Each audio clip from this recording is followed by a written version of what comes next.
Dreaming of a better sleep? Tossing and turning is not your destiny. And Ollie is here to help. Ollie invites you to sink into sweet, sweet slumber to improve your mental and physical health and overall wellness.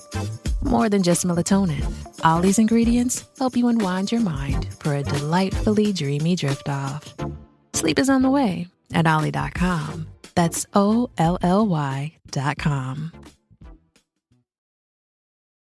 Does Monday at the office feel like a storm? Not with Microsoft Copilot. That feeling when Copilot gets everyone up to speed instantly? It's sunny again. When Copilot simplifies complex data so your teams can act, that sun's shining on a beach. And when Copilot uncovers hidden insights, you're on that beach with your people, and you find buried treasure. That's Microsoft Copilot. Learn more at Microsoft.com/AI for all.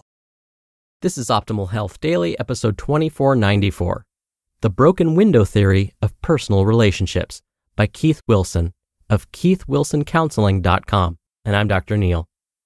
Hey, and welcome to another bonus Sunday episode where I share an article from one of the other podcasts in our network.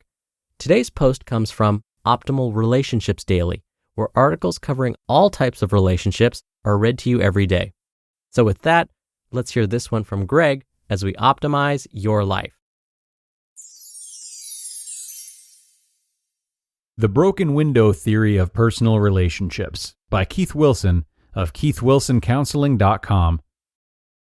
Go to any down-in-the-heels, crime-ridden, poverty-stricken inner city, and you are certain to find one thing: lots and lots of broken windows.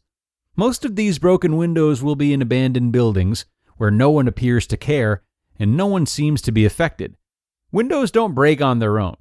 Someone picked up a rock and winged it. It's fun. If you've never done it, try it. Try it on your own window. Please don't do it in an abandoned building. Even though it may appear that no one is affected, people are.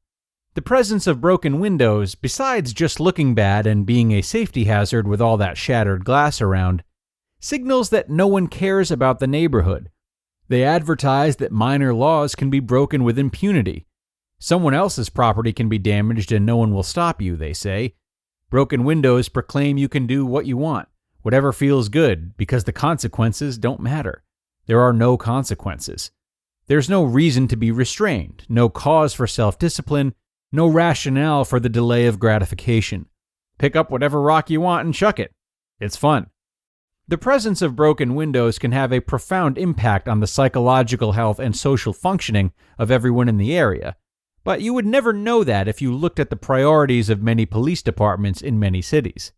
They're more interested in going after the big crimes: murder, grand larceny, kidnapping, not in hassling kids chucking stones. However, it is those very kids chucking stones who grow up to be murderers, thieves, and kidnappers when no one intervenes when they commit the petty crimes. It is for that reason that many of the smartest police departments have chosen to focus on quality of life issues, like vandalism, littering, fare dodging, and loud music, as well as major crimes. There is some evidence to believe that it makes a big difference. Some people have credited the broken window theory of community policing for the dramatic turnaround that occurred in crime statistics over the past few years. Some others have blamed it for the poor relations that police departments have with the people they serve, people who are sick of being hassled and criminalized over trivial stuff. The broken window theory has fallen into some disrepute as it's used to justify stop-and-frisk police tactics, vigilantism, and as a cover for the blatant harvesting of fines. Then there are the critics who question the methodology of the studies that draw a link between broken window policing and the drop in crime. Nonetheless, I believe we can learn from the broken window theory, both in its application and misapplication, even if we are only people in personal relationships and not people charged with the law and order of great cities. If you were to apply the broken window theory to your personal relationships, you would pay attention to the small annoyances before they get a chance to fester and corrode. If you let the little things go and then go crazy over the big things, then you can learn from the broken window theory. Learn to intervene earlier before you lose it. Talk to your partner about what bothers you. Show respect, admiration, and express gratitude. Practice simple civility. However, If you go after the small annoyances with the same assertiveness that you address the larger issues, then you're doing it wrong. In the same way that a police officer must deal with a murderer differently than a vandal, you should complain about infidelity differently than, say, the toilet seat.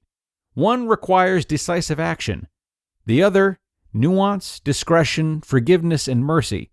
If the police are perceived as coming down too hard on the vandal, or you are perceived as complaining too much, you both alienate the very people you are trying to enlist. There is a second misapplication of the broken window theory to look out for. It is not the kid chucking rocks through windows that starts a neighborhood on its decline. He is only creating the symbol of that decline. The decline started when the building became abandoned in the first place, when the business relocated, when the banks redlined loans, when realtors busted blocks, when landlords stopped making repairs. Is anyone intervening then? Does anyone stop and frisk people in business suits? If not, then why go all fascist when a kid picks up a stone? Why does the kid get probation when the board of directors gets a raise? Similarly, in your personal relationships, that thing you are so annoyed about is seldom the beginning of the annoying chain of events. If you are angry that he doesn't put the toilet seat down for you, do you put it up for him? You do stuff too. If you are wondering if there are things that you do that are part of the problem, there are. If you're still wondering what they are, ask your partner. He or she will know better than you. The broken window theory teaches us that small things matter, that there are consequences to our actions, both when we break a window and when we make a complaint. You just listened to the post titled, The Broken Window Theory of Personal Relationships by Keith Wilson of keithwilsoncounseling.com. This episode is brought to you by Visit Williamsburg. In Williamsburg, Virginia, there's never too much of a good thing. Whether you're a foodie, a golfer, a history buff, a shopaholic, an outdoor enthusiast, or a thrill seeker, you'll find what you came for here and more. So ask yourself, what is it you want? Discover Williamsburg and plan your trip at visitwilliamsburg.com. Delicious meets nutritious in the snack that packs a real protein punch. Wonderful Pistachios. Each 1-ounce serving of Wonderful Pistachios has 6 grams of protein, giving you over 10% of your daily value and making Wonderful Pistachios one of the highest protein nuts. But perhaps more than that, I love all of the flavors they have. Their sea salt and vinegar ones are my favorite when I'm craving that flavor but want to keep it healthy. But that's just the tip of the iceberg. Wonderful Pistachios come in a variety of flavors, like chili roasted, honey roasted, smoky barbecue, and jalapeno lime, perfect for enjoying with family and friends or taking them with you on the go. Whether you're a pistachio purist who loves cracking open every nut, or you prefer the convenience of no-shells pistachios, Wonderful Pistachios has got you covered. Grab Wonderful Pistachios and elevate your snacking game today. So fill up with a healthy snack when hunger strikes. Visit wonderfulpistachios.com to learn more. That's wonderfulpistachios.com. Really great points made here by Keith today. I always love his writing. A terrific analogy speaking to an important topic, and I don't think the value of the lesson was lost on anyone. I particularly enjoyed the end and how he made the point to differentiate our approach when facing different degrees of relationship turmoil. This may feel instinctual, but we tend to forget how our punishments often fail to fit the crimes due to our own biases, our own histories, or pent-up frustrations with particular problems. For example, if your husband never leaves the seat down, and you've never said anything about it in spite of your ongoing frustration, it will be quite easy to let it all out at once and be enraged as though he had been unfaithful or something of a higher magnitude. It's never too late to start, but when you do start, be mindful of what unresolved issues you may be addressing, and be careful not to start off on the wrong foot by overblowing it. After all, your significant other is only hearing about this for the first time and may not even know it's a problem for you yet. So great content to start the week with from Keith, useful for all relationships. This episode has come to a close, though, my friends. Thanks so much for being here as always, and do be sure to come on back tomorrow for the Tuesday show, where I'll have more to read for you, and where your optimal life awaits.